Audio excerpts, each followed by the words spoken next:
So thank you very much for inviting me, and very good morning. I think it's looks like it's a wonderful morning, bright sun, right? And also rather cool because it's been raining for a couple of days, right? But at the same time, I think if we look back in 2 years ago, March 18, I think we started our MCO, right? So which means in another 2 weeks, we'll be entering our third year of MCO. So time has really flown, right? So we are going to our third year. And so today's topic, I think, as Bob has asked me to share, right? So we'll do some reflection on this topic of illness as a Dhamma practice. Yeah.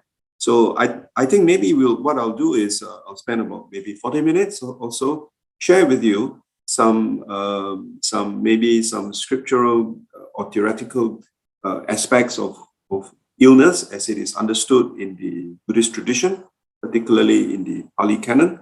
And then the second part, we will see what are some of the things that we could do to kind of manage the illness that we have, all right?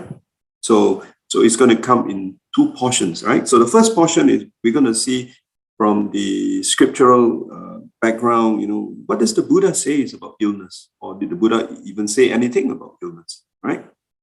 Okay, so let's see, let's go on to the first slide. So the first slide, I think we cannot go wrong, all right? If we fall back to the very first sermon that the Buddha gave us, yeah? The very first teaching the Buddha gave is called Setting in Motion the Wheel of the Law, or in Pali, it's called the Dhammacakkappavattana Sutta. So this is found in the Book of Connected Discourses. Now, I just have one extract here, right? And this actually tells us a lot about what the Buddha has in mind about illness. So this is extracted from the first discourse that the Buddha gave, yeah? And it says, now this, because here you can refer to monks, right, or monastics. Now this, the monastics, is the noble truth of suffering, of dukkha. And what is it? Birth is suffering, aging is suffering, illness is suffering, death is suffering, union with what is displeasing is suffering, separation from what is pleasing is suffering, not to get what one wants is suffering. In brief, the five aggregates of clinging are suffering. Okay? So it looks like the very first teaching the Buddha gave seems to talk a lot about suffering. And that is why some people without a proper understanding of Buddhism thought that Buddhism is very pessimistic. That the Buddha was the world's first pessimist, in the sense that to him, everything seems to be suffering.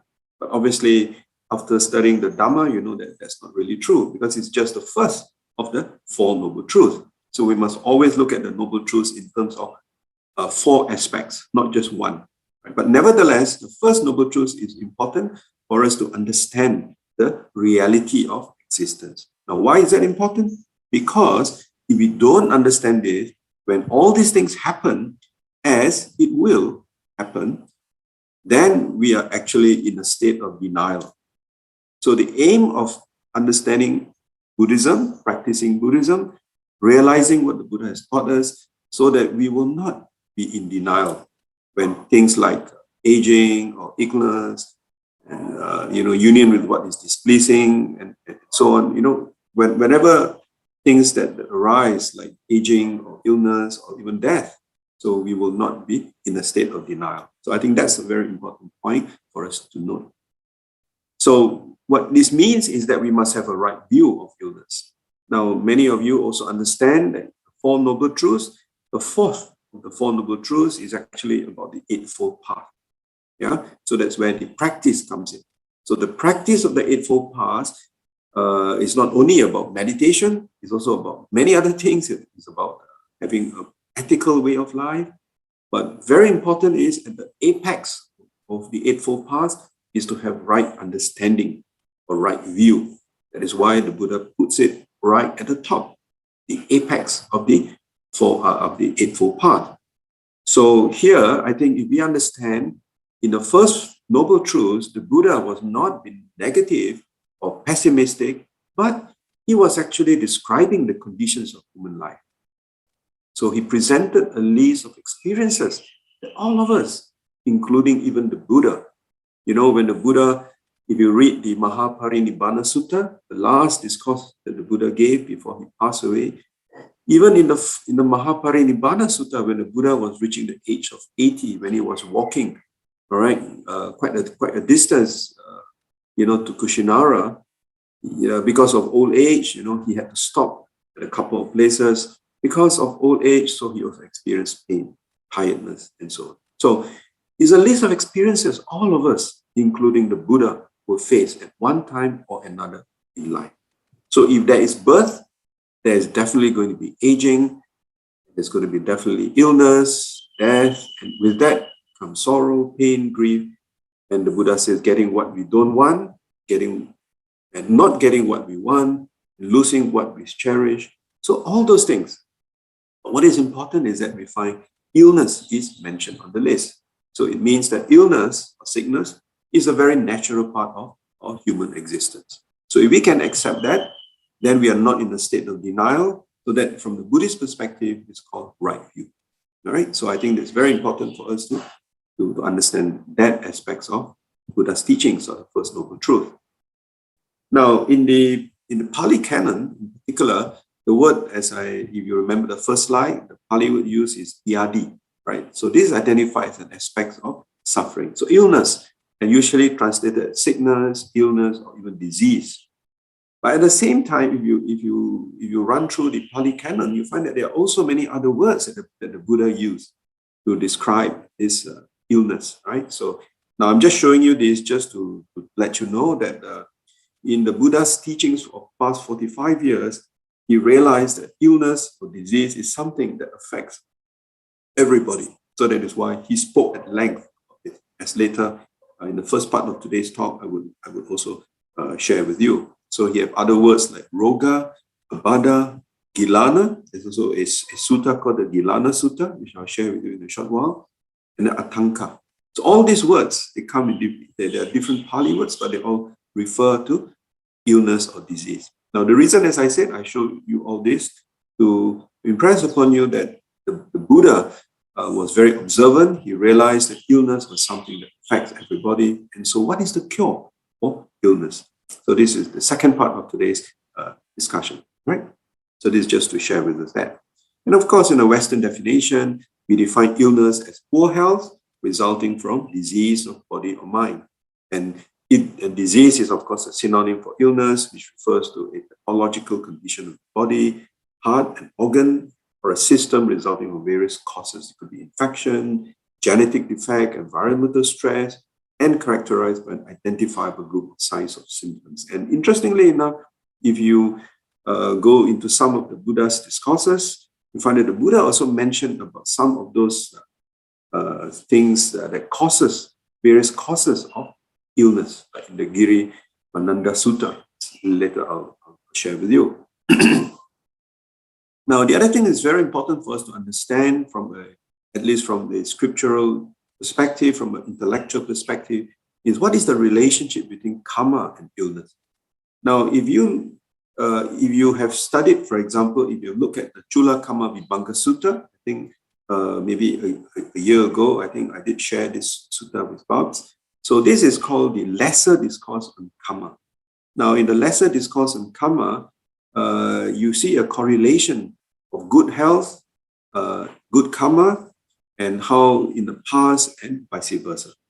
So it is said that good karma leads to good health, bad karma leads to bad health. So this interpretation of health and disease in terms of karma is to emphasize that there is a relationship between morality and health. Yeah. So that is why the Buddhist path is always based, or is always using morality as the basis, as the foundation for our practice. Right? That is why you talk about sila, samadhi, and panya. Sila as morality. And this morning we also recited the 5 precepts as something that we will attempt to observe in our everyday life. So there is a definite relationship between morality and health. And if you look at the Chula Karma Vibhanga Sutta, the Lesser Discourse on Karma, that becomes very, very clear. So health depends very much on the way we think, we feel, and we live. And illness is the result of an unhealthy lifestyle, such as one characterized by sensual indulgence, anger, or delusion, right? So the Buddhist concept of a healthy lifestyle is not just to ensure that we have enough morning exercise, we have enough, physical exercise, and we eat good food. While those are very important, but it also means healthy lifestyles has got to refer to a mental lifestyle. In other words, how do we keep our mind healthy? Okay, so that is the perspective of health from the Buddhist perspective. So if you look at the Chula Kamma Vibhanga Sutta, which is in the book of middle length sayings, you find there seems to be a direct correlation between karma and illness. Okay. Now, again, it is mentioned that a disease with a karmic cause cannot be cured until the karmic result is exhausted. So if you look at, you study, if you understand how the law of karma works, right? Then if a particular disease is because is caused by karma, then no matter what type of medical treatment that you give, that treatment will not be successful. Okay, but the karma of each person is a mystery, both to himself and others. So that is why if you look at, for example, the epidemic, you even look at our COVID-19 epidemic or pandemic, you find that some people succumb to it while others escape. So all are exposed to the same conditions. So this is due to the nature of karma, each of them in the past, right? And sometimes the same medical treatment, but the patient died. You give the same medical treatment, the other patient survived. How do you explain that? It's the same doctor, same treatment, same illness, but some survive, some die.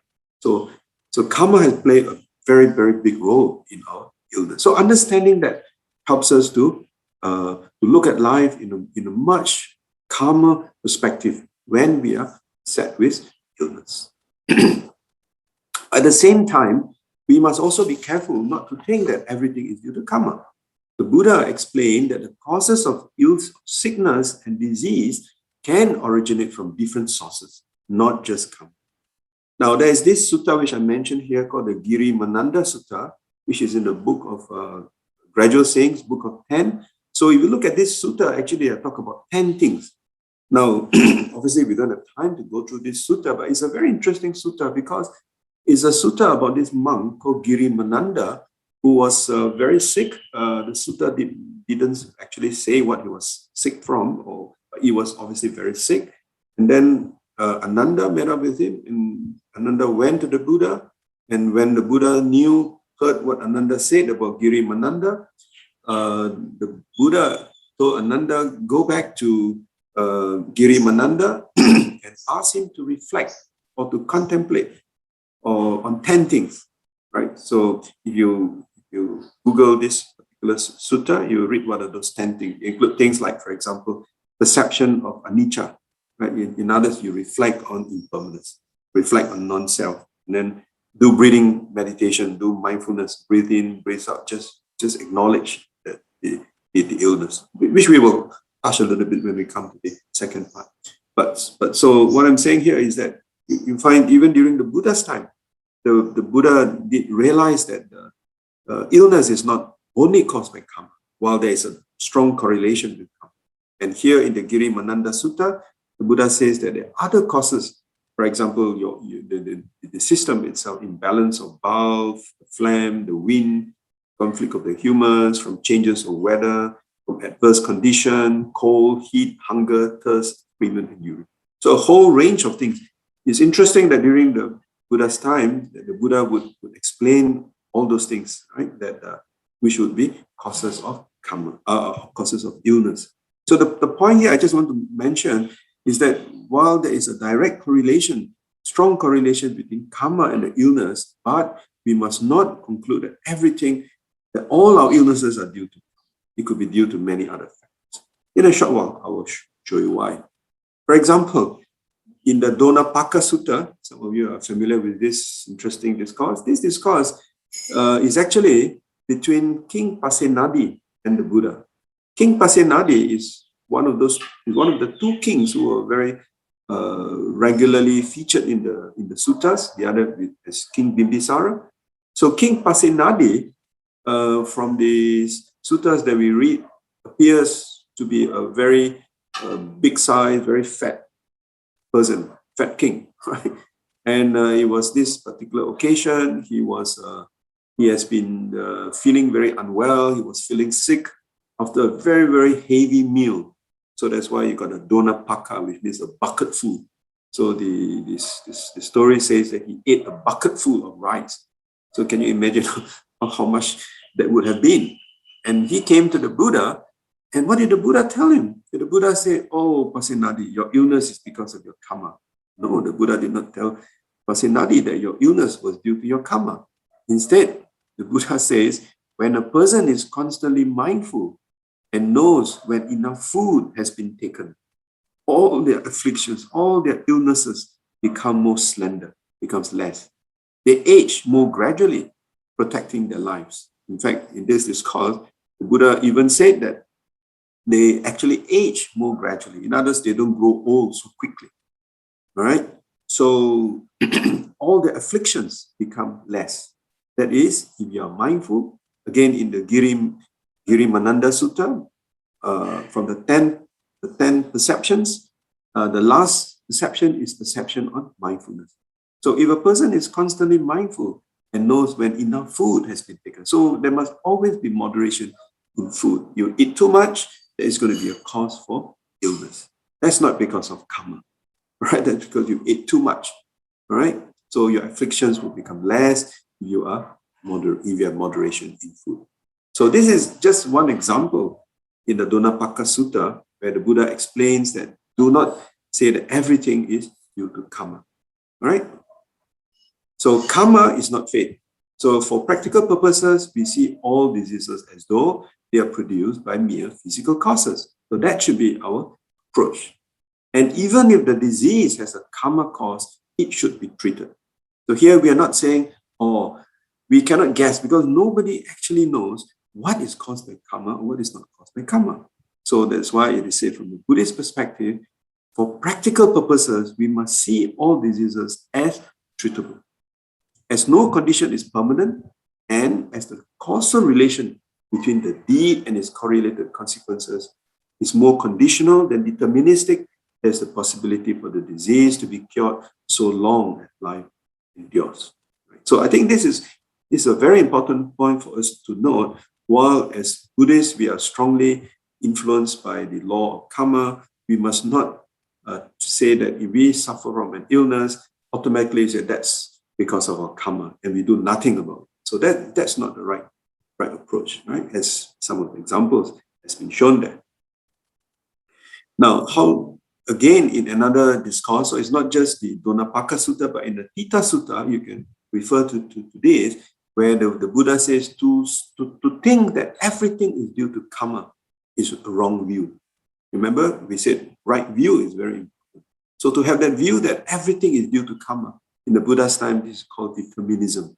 Everything is due to karma. At the same time, if you say, oh, I have this illness because it is God's will, so the Buddha says that's also not true. It's not God's will, right? Right? It is it's due to many causes. And likewise, if you are suffering from an illness and you say, oh, just that I'm unlucky, right? Again, from the Buddhist perspective, there's no such thing as luck. If you say that everything is due to chance, it's fatalism, right? So nothing happens by chance. From the Buddhist perspective, there's always a cause and there's always an effect.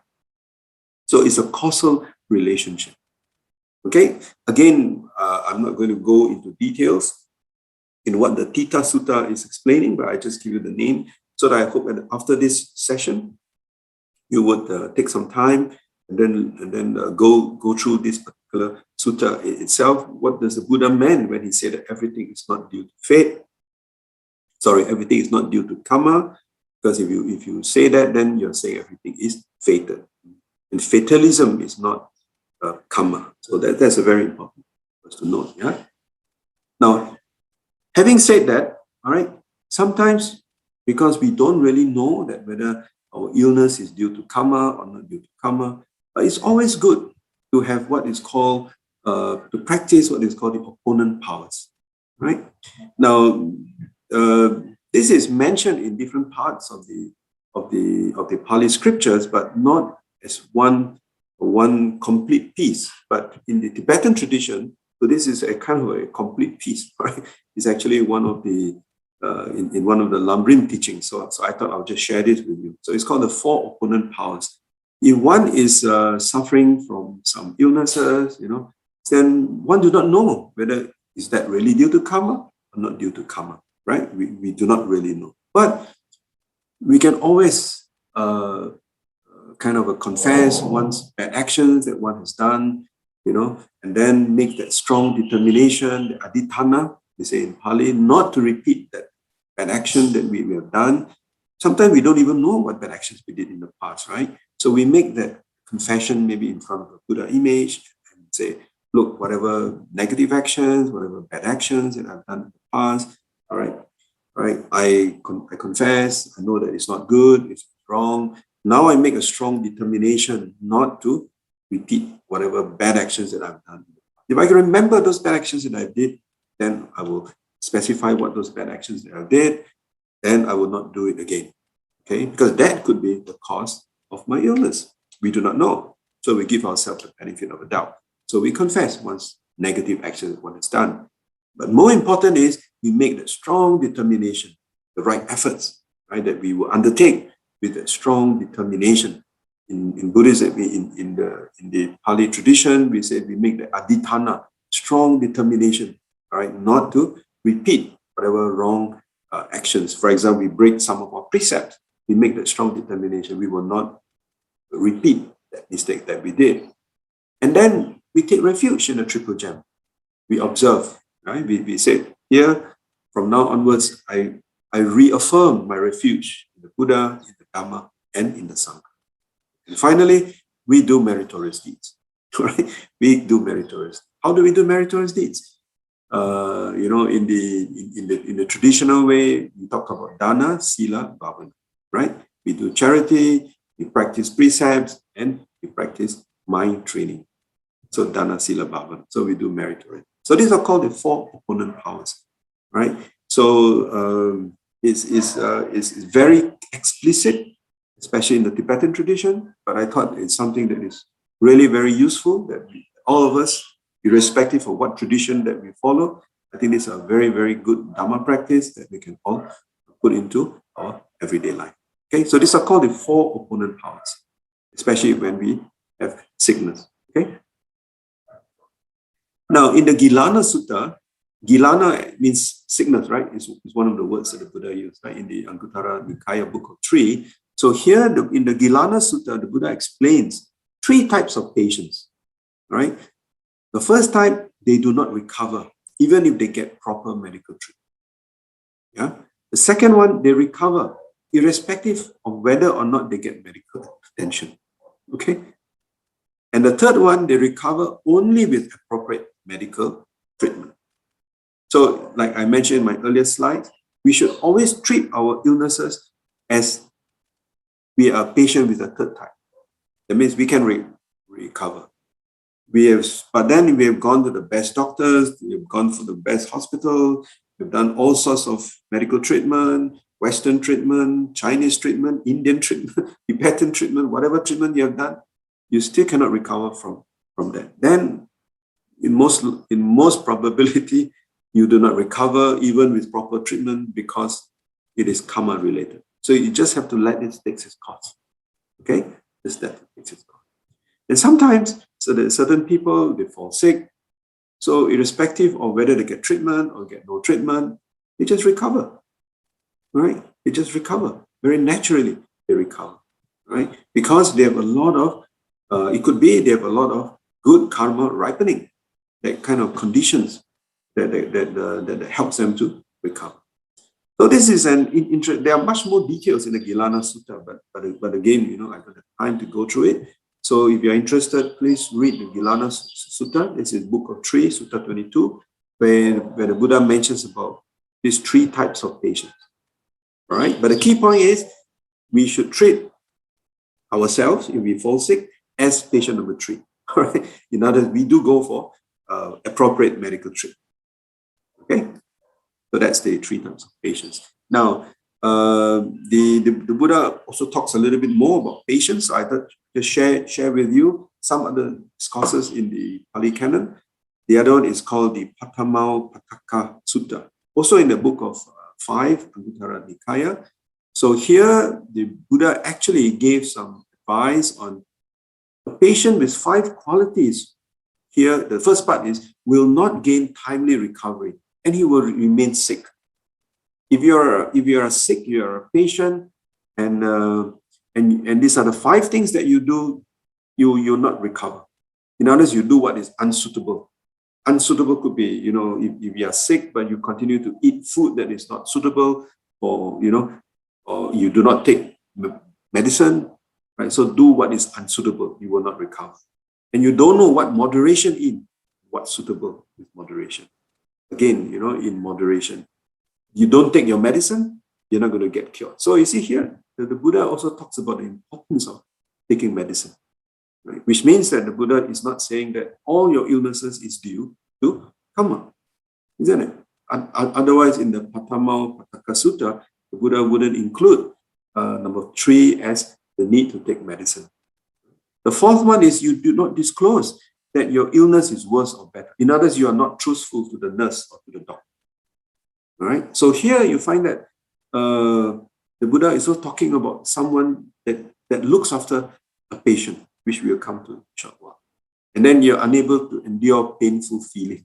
For example, during the Buddha's time, medical treatment is not as painless as it is now. All right. So during the Buddha's time, for example, to cure a particular illness, maybe the treatment could be pretty painful. So if you're not able to endure those kind of pain, then it is very difficult to get cured.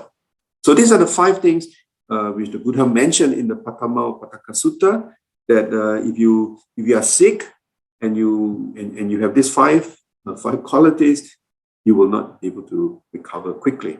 So likewise, in the same sutta, the reverse, the qualities that will enable a patient's speedy recovery.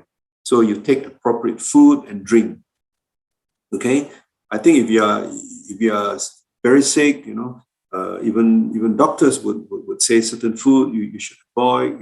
Certain food may cause allergy, right? And certain drinks you should avoid. So you have to take the proper food and drink. So it's interesting that the Buddha mentioned such very practical, down to earth kind of advice, right, to a patient who is sick, right? And he takes food on a timely basis in moderation. You don't overeat. You remember the Donapaka Sutta to this King Pasenadi? So moderation in eating is also one way you can cure yourself, right? To take the prescribed medicine, right? So again, the Buddha talks about if medicine is being given, then you have to take it. And you have to take it at the right time to disclose the true condition and not be irritated. Okay? And to cultivate metta, loving kindness towards the carer, and patiently endure pain. So these are, again, very practical kind of advice which the Buddha gave to someone who is sick. Right? So we can, of course, interpret this in our modern context, right? I think these are very easy to understand. Appropriate food and drink. If you are sick, what type of food you should take, what type of drinks you should take. Take food on if you have a terrible stomach upset, is it appropriate to take spicy food? Obviously not, right? So again, the Buddha gave very practical advice, right? To take food on a timely basis, right? Take the prescribed medicine, right? Even medicine on a timely basis, isn't it? And you have to disclose the true condition, right? You have to tell your carer, you have to tell your doctor or your nurse, and not be irritated. And the very important part in Buddhist teachings is about loving kindness, right? Practice of loving kindness. So the patient. So this is from the Petaling Jaya Sutta, right? So please read it, and you'll find that there's a lot of good stuff. Now, then the Buddha also talks about the carer. Likewise, if you are sick and you see a carer could be a doctor, it could be a nurse, it could be someone who looks care of you. And he says that if the doctor or the nurse is unable to prepare medicine, and he doesn't know what's suitable or unsuitable. He is more interested in material benefits, not our love. Today increasingly when I hear about friends who say, no, I'm not going to go to this surgeon again. The slightest thing he asked me to go for operation. Sometimes you hear that being said, right? Isn't it? Sometimes he said, oh, before you go for surgery, it's good to go for a second opinion. And then when you find out more, you realize this doctor is only interested to make more money out of you. Right? So care for material benefits, not out of love. See, even during the Buddha's time, the Buddha gave such kind of very wise advice. Now, number 4 is, of course, this happens during the Buddha's time. Right? I mean, this is India 2,600 years ago. That means that this nurse or this carer or this doctor, whoever he is unhappy to remove feces, urine, vomit. In other words, he's unable to dirty his hands.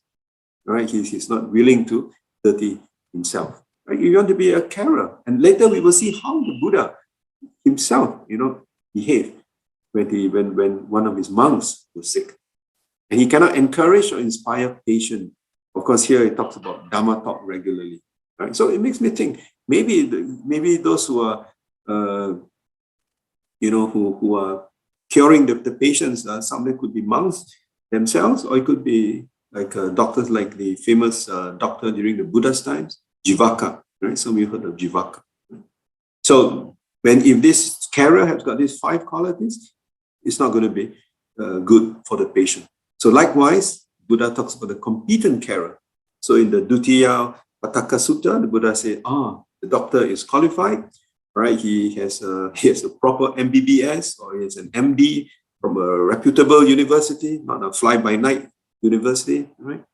He's able to prepare medicine because he's qualified, and he knows what is suitable and what is not suitable.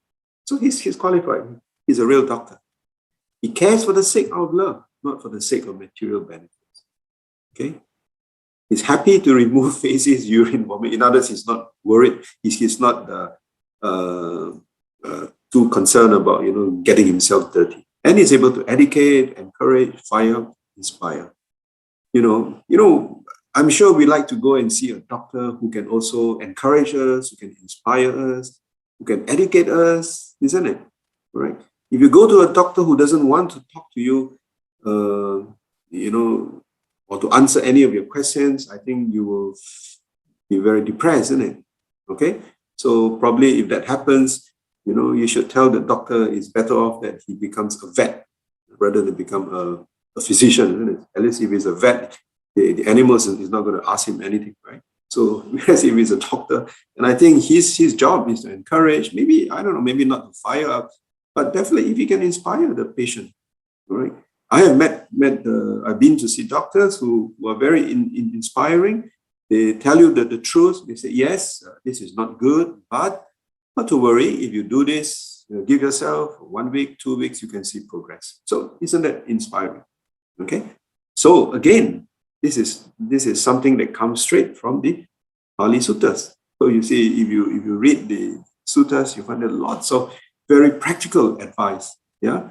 And this is the Buddha talking about the competent carer. Okay? So again, I've given you the source so that you can Google this particular discourse in the canon. Now there are 2 examples here. One, of course, in the Vinaya, where once the Buddha found a monk lying in his soiled robes, ill with an acute attack of dysentery. So with the help of Ananda, he washed and cleaned the sick monk with warm water. So you see the Buddha himself doing that. And this is mentioned in the Vinaya, right? Then he reminded the monks that they have neither parents nor relatives to look after them. So they must look after one another. If the teacher is sick, it is the duty of the pupil to look after him, and vice versa, right? If a teacher or a pupil is not available, it is the responsibility of the community to look after the sick. So for example, I think many Buddhist organizations, like recently, I think YBM, or was it Yayasan, I think they have a Sangha fund, which is actually to help monastics who are sick. Okay, so, right, so the teacher and the pupil, they take care of one another.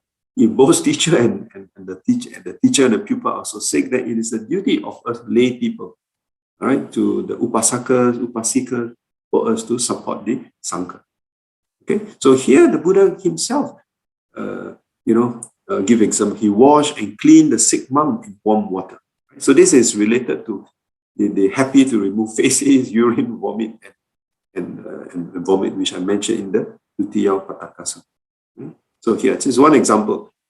So the importance of care. So while we acknowledge the fact that there's sickness, there's illness, we are not sick, what can we do as a carer to help other people, right?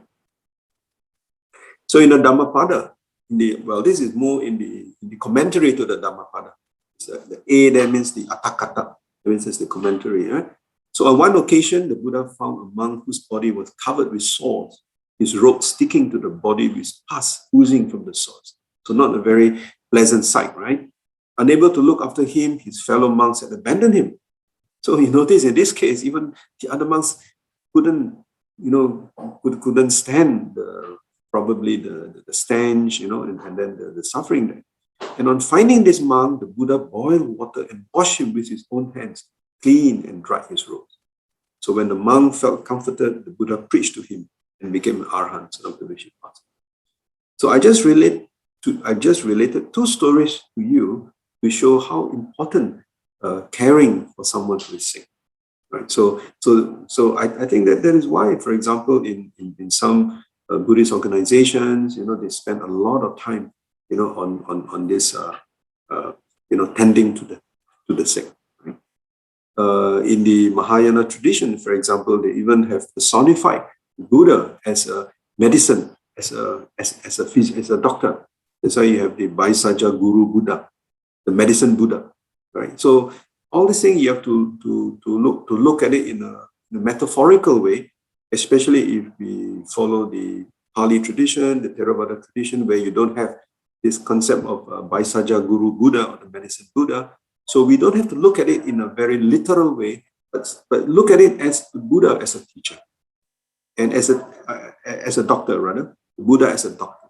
And as a doctor, what is it that the Buddha is treating us? Is treating to a large extent, our mental illness, right? But because when the mind is not sick, then the body is not sick. So the mind is right.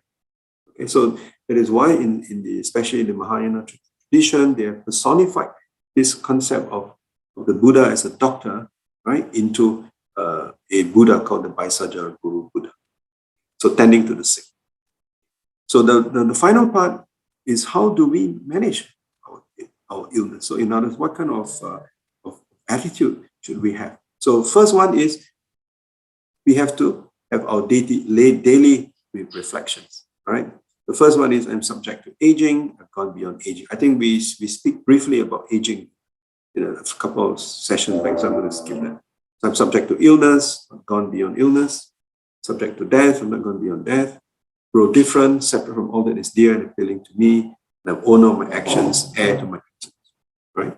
So it is good for us to reflect. And what is interesting about this discourse, which also in the book of Gradual Sayings, I'm sure many of you are familiar, the Buddha says this is something is not only for monks and nuns to reflect, but for lay people to also reflect. Okay, so when we reflect on this, of course, it can be on aging, it can be on illness. So when we are affected by it, we will not say, why me? Right? We will not be in a state of denial. We accept it, and we, of course, make efforts to cure ourselves. Right? There's no question about that. So I think this daily reflections is important. So let us remind ourselves about this Panchayatana Sutta itself. Yeah? If you cannot remember all the 5, right, then you can summarize it into 4 things. Just remember 4 contemplations. One is, remember that we have this human life, which is indeed precious. It is indeed a precious human life, right? That is why in the Chigala Sutta, in the Devadaha Sutta, and I'm sure in many other suttas itself, the Buddha says that to be born as a human is so rare.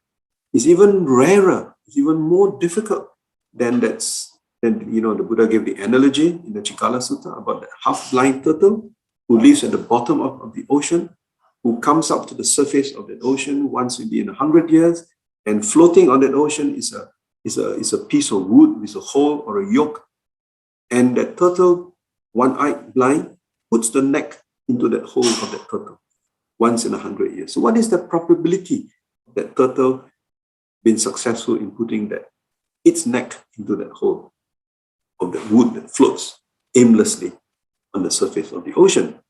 So the Buddha says to be born as a human is even more precious and that more difficult. And all of us are human beings now. We all have the human potential, we have that human ability, we can think. And the fact that all of you are listening to a Dhamma talk, which means we have that mental capacity. It's a precious human life. But unfortunately, that precious human life is so impermanent. It's so impermanent. It can snap anytime, right? Or as Ajahn Chah says, everything is so uncertain. Right? If you say that's been pessimistic, but I think it's more been realistic. We see it, right? We see it. You know, each time every morning when I do my chanting or reflections or meditation, I have a photo of 5 friends whom we were together to meet His Holiness the Dalai Lama 12 years back. And in that photo, I'm the oldest, right? But one of the person in the photo who is the youngest, she has passed away. This maybe less than a year ago, right? So life is so impermanent. So is that been pessimistic? No, I think that's just been realistic. So each time when I look at that photo, it reminds me that it's not how old or how young. So that's the nature of impermanence. So precious human life, we have a precious human life, but it is impermanent, right? And because of that, we all experience dukkha, right? And how do we lessen our dukkha? In a short while, we will see. The Buddha says suffering and pain, for example, right? And then karma, right? All of our actions will lead to our next rebirth. So these are the 4 things. So karma is very, very important, right? Precious human life, nature of existence being impermanent. Because things subject to change, there is a lot of suffering. Illness itself is a form of suffering. And we cannot escape from it. We cannot run away from it. All this because of the workings of karma. Right? Okay? So, that being the case, the Buddha says the second thing we should always have is be positive. This was the teaching which the Buddha gave to Nakula Pitta. Right? I think some of you know about this very popular discourse. Actually, it's a couple, Nakula Pitta and Nakula Mata. Nakula Mata. That means Nakula Pitta is the father, and then Nakula Mata, I think, is the mother. Yeah, it's the mother. So here, the Buddha says to Nakula Pitta, he said, householder. So here, the Buddha was not addressing a monk, addressing a householder. You should know when the body is suffering from disease, you should constantly train so that the mind does not suffer from disease. As we always say, when the body is sick, make sure the mind is not sick. Okay? And how do we do that?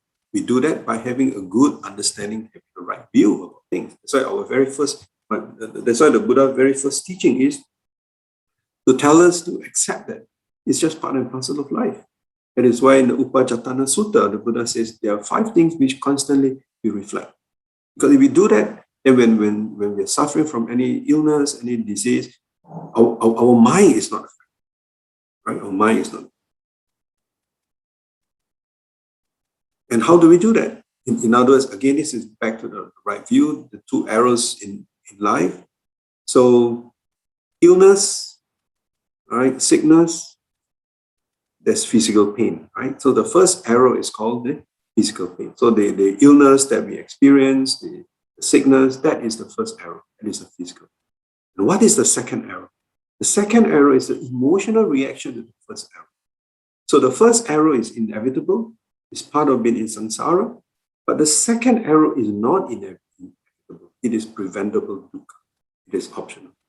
Right? So that is why sometimes you hear this expression, pain is inevitable, but suffering is optional. So in other words, we can experience suffering by looking at it from an emotional way without being caught in it. Yeah. So, for example, the Buddha himself, early on, I related to you the story in the Mahaparinibbana Sutta, where the Buddha was walking, long distance, and because of old age, he felt tired. So that's physical pain. All right, that's physical pain. But did the Buddha say, why must I grow old? Why must I have this physical pain? Why me? Why must it be me? He did not have that. So he did not have the second arrow. All right, so that's the emotional reaction to it. Okay, so in modern in modern psychology, we say when there is pain, when there is illness, we should not react to it. We should respond to it. If you react to it, you will tell yourself, oh, it's so painful, it's why me, it's why am I suffering, what did I do wrong? So you keep on blaming yourself, and that pain becomes bigger and bigger, right? Whereas if you respond to the illness, then you have time to reflect. Then mindfulness comes into. Then you tell yourself, illness, sickness is part and parcel of life. If now it has affected me, okay, I accept it. I will do my best, try to work. Okay. Now, obviously, if those of you who have done meditation, you know that meditation can help the brain release what is called endorphins, natural pain relievers. So muscles and tissues around the joints become relaxed and the brain is a calm state. So you feel less pain. Right? And this has been proven through meditation. So, of course, during the Buddha's times, they don't have those type of scientific research. But today, I'm just give you one example here in 2005, there was this study done about the effectiveness of mindfulness in pain management, right? And the research shows that some participants were able to reduce and even eliminate the use of pain medications through ongoing daily mindfulness practice. Okay, so those of you who have done mindfulness, right? So then this is a sure way of how we can also eventually manage our pain. And there are also a lot of other studies, right? These are research from Santa Clara University about cancer patients. In a mindfulness program, they reduced the stress symptoms by 30% compared to non-meditated. And diabetic patients who meditated, they decreased depression, anxiety, and related pain. Mindfulness meditation reduced the intensity and emotional sensation pain by 44% compared to a placebo pain cream.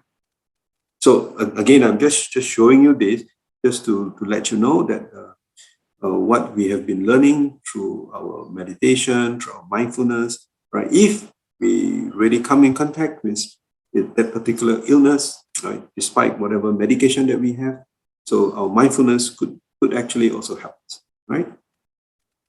So that's where you find that we have this word called Dhamma therapy, isn't it? This is a very interesting book. It's actually a compilation of cases of miraculous healing in the course of intensive Vipassana meditation. This compilation by Mahasi Sayadaw of cases either related personally by the meditators or recorded by highly competent meditation teachers. And 25 years later, in the 21st century, scientists are making efforts, as I show you the earliest two slides here, about the positive effects of meditation on physical and mental wellness. And then mindfulness-based therapies are found among health practitioners around the world. So you can get hold of this book. I think this was translated by Bhante Agachita, if I'm not mistaken. So you can also see there's one called Dhamma Therapy Revisited. Sometime back, I think this could be a couple of years back, Bhante Sujiva, as is sometimes known, I think some of you know him. He actually gave a talk called Dhamma Therapy. You can also listen to that talk, where he actually related actual incidents where he himself were involved, through using Dhamma as a form of therapy for people with sickness, with pain, and so on. Right? And many years ago, I also know, I think some of you know the late Bhante Suvano, right? From Penang, Bhante Suvano, right? we all know for sure when he was in the MC, when one time he had cancer, and through his practice of vipassana, he was able to actually cure himself. So these are happening to quite ordinary people, right? Not only to Buddhas and Arahants. Well, I don't know if Bhante Subano is an Arahant, well, at least maybe Sotapan perhaps, but the very fact that we do have people that we do know, right? Or as I said, Bhante Sujivo, if you listen to his he has a talk which is available on YouTube, so you can also listen to what Bhante Sujivo has got to say about Dhamma therapy. Okay? So a lot of all those things is what the Buddha says is mind over matter. And today, increasingly, we also know that there's these illnesses are also due to the mind, psychosomatic. Right? So many of our illnesses, many years ago, I have a colleague, most of us joined the company at the same time, but unfortunately, 3 years later, he passed away. He passed away because at that time, it was during the height of the economic downturn, and he had to do some very difficult things, during the economic recession that really affected him psychologically, and as a result, he got cancer. And the first thing the doctor told him was that you're just too stressed. So again, stress comes from the mind. So psychosomatic. So many things, I think Buddhism comes in handy, especially when Buddhism is always related to the mind. So that is why the Buddha's advice to Nakula Pitta is, when the body is sick, do not allow your mind to be sick. Okay. So the last slide here is actually on Parita chanting. Parita recital produces mental well-being in those who listen to them with intelligence and have confidence in the truth of Dhamma. In Bhante Sujivo's talk, he also talks about how he chanted the Bojjhanga Parita. Such mental well-being can help those ill to recover and can induce the mental attitude that brings happiness. So it's the mind that is so powerful that can actually overcome the physical illness. The Buddha himself had paritas recited to him, and others requested others to recite paritas to his disciples when they were ill. Okay? So there's this famous book, a wonderful book by the late Piyadasi Thera, right, called The Book of Protection. Some of you may be familiar. So chanting is an effective therapy. Buddhist chanting is unique as it is not a prayer, but a transformational healing through awakening into wisdom. Even listening attentively brings so much peace, happiness, and well-being. If someone can learn with meaning and chant, protection, prosperity, and overall well-being can be experienced. And likewise, in that talk which Bhante Sujivo gave, I think he gave this talk in Italy because his talk was translated into Italian. So he also said that, well, if you just listening to the sound, right, of chanting, of the Parita chanting, it gives you a sense of peace of mind. But if you can even understand the meaning behind the Bojjhanga Parita, for example, that is even more efficacious, right? Okay, so Book of Protection, right? So if you have this book, Piyadasi Thera's book, Book of Protection, you have a whole range of all the Parita, right? Okay, so I think the one in particular is the Bojjhanga Parita. Right? Okay, so I think it's already 10:10, right? Spoken for about 45 minutes. So if you have any questions or comments, I'll be quite happy to respond. Thank you, Brother Benny, for this very useful and very informative Dhamma talk. Brothers and sisters in the Dhamma, if you have any questions you would like to put to Brother Benny, please put it in the chat and I'll forward to him for comment. I've got one question that came through the email. How do someone gain acceptance in a way if he is aware that he has an illness which is incurable? Could you repeat the question? Yeah, how would someone say gain acceptance of his illness if he knows that illness is incurable? Okay. It's about mental attitude, I think. Yes. I think, as I mentioned, it starts with having right view about things, right? having right views, that no one is free from illness, sickness, and we do not know. That particular illness may appear to be incurable, but through what shall I say? Through the strength of the mind, one can actually overcome it. So one continues to remain positive. Now, I think that's the only way. I can relate a real story of a person that I know. She was a teacher, and I know her husband pretty well, who also was a teacher, and the husband did attend some of my sutta class in Mahasatipatthana Buddhist Society. And talking to the wife had cancer, and the doctor said, "Look, your cancer can't be cured. You're already at third stage." And that was she has just retired last year. All right, so which means that she had cancer 6 years ago. Correct, and she was told 6 years ago. But the doctor said, "Well, I can let you try some experimental drugs." And she said, "Anything. All right, you tell me I've got 6 months to live. Fine. You got experimental drugs? I will use the experimental drugs." Sure. She took the experimental drugs. As I said, she adopted a very, very positive attitude. She likes to go hiking. She went hiking.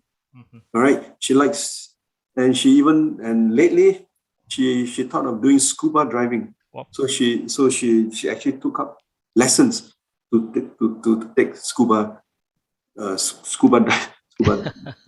diving. Scuba diving. Yeah. So, and she's very, very positive. And she sent us some photos. She went scuba diving, and she sent us a photo of her coming out from the scuba diving with a group of 5 young girls. And she told us, she told the 5 young girls, "Be positive. All right, you got the whole years ahead of you." And she told the 5 girls, "Do you know that I'm a cancer survivor?" All right, and she gives talks to the the Pink Ribbon group. Pink. So this is a real example of someone, and today she's as I say, she just went scuba diving. So even if you've been told that you have got an incurable disease, well, if it is going to be 6 months, going to be 1 year, make the best out of it, right? And be positive about it, right? And keep to your precepts if you're a Buddhist, and do meritorious deeds, and tell yourself, okay, this body is already diseased. Right. So I look forward to my next birth, next existence. Thanks. I think this person has truly a PMA, positive mind attitude. And I think, like you said, positive mind will matter. If you don't mind, it doesn't really matter. And she's not a meditator, I can tell you. Yes. She's not a meditator. Thanks. She's a very ordinary person. Yes. There's and another if she question can do it, that came through this Facebook. Brother Benny, I have one question. I used to break the 5th precept. The 5th precept is about intoxication. While, especially during my Manchester United matches, I like to have some beers or wines plus kacang while watching these matches. Will I be breaking the precept only for the particular day, or will whatever merits that I have accumulated till now be abolished, or something of that sort? I'm afraid I'm not able to answer that question. Right? I think it's probably all that I can say is that first of all, you are aware that the 5th precept means that abstain from alcohol and drugs. And you are aware that you are breaking the precept. You said only when you watch Manchester United. So I assume when you don't watch Manchester United play, when Liverpool is playing, so probably you are not drinking. Right? So then you have to ask yourself whether is that something that you want to overcome. Right? Whether you have sufficient faith in the Buddha's teachings that that alcohol is not good for your mind, right? If you're confident that you want to also observe this 5th precept, then you make an effort, right? Okay, so whether it will you will, all the merits will be abolished. Yeah. Well, put it this way, yeah. If you drink now, drinking alcohol is what is called a self-regarding action. Yeah. It's not an other-regarding action. Mhm. When you break the first precept, it's an other-regarding action. In other words, that action, you also harm another person, Yeah, right? sure. If you only take alcohol, you basically harm yourself. Mm-hmm. But if you are drunk, Yeah. you may do many stupid things, which leads you to break the other four precepts. Yeah, That's the danger of alcohol. absolutely. Yeah, Yes, yes. as a so that's the danger of alcohol. Mhm. Okay. Well, Mhm. okay. Yeah, All right. I hope James understand that. Yeah, okay. Here's another question that came through here. We frequently heard some, I think it was Ajahn in Butanga, heal themselves by just entering into jhana without consulting doctors. May I know how this works? I mean, it's a bit technical, I think, this question. You're saying that you heard that there are monks on the Tanga, Yeah. and then they They go into jhana and they heal themselves. They don't go even into have a, jhanas, they heal themselves. yeah, something like that. Okay. Not kill themselves, heal No, themselves. heal. Heal themselves. Okay. Yes. Well, as I said, there are many.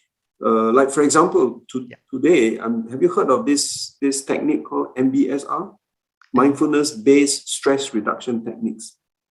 Right. Yeah. This is a technique which has been around for more than 20 over years. Okay. John Kabat-Zinn, right? He started this. Mhm. Is actually to treat physical illnesses, right? And those patients, they don't go into jhana. Right? I don't think they go into jhana. Yeah, Right? no need. But Yeah, okay. when they are able to, for example, calm their mind, then they are able to actually overcome even the physical illnesses. That is why you have got this word called psychosomatic. Psychosomatic. In other words, if you take care of your mind, that's what meditation is all about. Then you can actually you can overcome. So obviously, if those monks, the Dhutanga monks, they are in jhanas, it'll be much easier for them. Like I mentioned to you, Bhante Suvano, whom I know personally, right? Obviously, he was also one of my early Vipassana teachers. Yeah. So, and of course, I do not know what jhanas Bhante Suvano have reached, but obviously he was able to use his, his mindfulness meditation to actually cure his cancer. I see. Okay, to heal himself. Yeah, that's great. So I would recommend this friend. You can Google MBSR, mindfulness-based stress reduction techniques. Right? And you find a lot of examples how patients with physical illnesses were able to overcome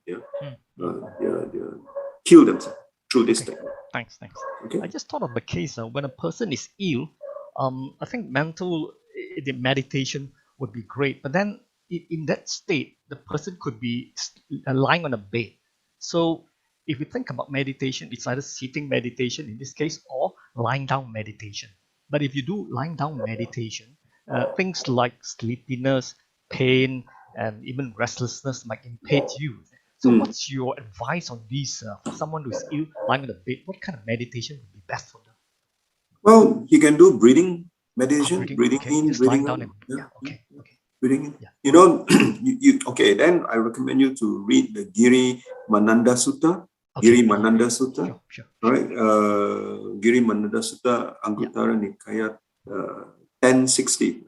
Book of 10, Sutta number 60. So in that sutta, the Buddha, through Ananda, told this monk, Giri Mananda, 10 things, perceptions on 10 things. And the last of the 10 is actually breathing in, breathing out. Okay. And Giri Mananda is so sick, lying in bed. Giri Mananda can't possibly be doing walking meditation. I don't think so. So lying down. So he can do the breathing in, breathing out, breathing in, breathing out. So you can do. That's great. Thanks. I think I see another question coming from Facebook. I want to share that even if you don't get a cure through meditation, there is a technique called exchange of self for others, in which we can use illness to do our meditation practice. I'm not quite sure how this question pans out. Okay. I understand. This question, I think the question is, even if you don't get a cure through meditation, there's a technique called, exchanging of self for others is itself a meditation technique. Okay. This is a Tibetan practice. It's called Tonglen, Tonglen. You can Google that. It's called Tonglen. Tonglen means exchanging self for others, right? Okay. In others, you can actually, if, for example, you are, somebody is suffering, right? You can, like we say, you radiate loving kindness, right? You radiate loving kindness. In this case here, you actually mentally you absorb all the negative energies and then you release the positive energy. But it's a specific technique, right? I don't practice that technique, right? So I'm not in the best position to explain to you. But what you're referring to is called Tonglen, Tonglen. So if you're interested in that, you can Google one of the most accessible teachings on Tonglen in English. If you are interested, you can Google Tonglen Dhamma Children. Dhamma Children. Dema Chodron. Dhamma Children is an American nun in the Kagyu tradition, and she teaches Tonglen very often. So if you're interested, it's also a meditation technique. Yes.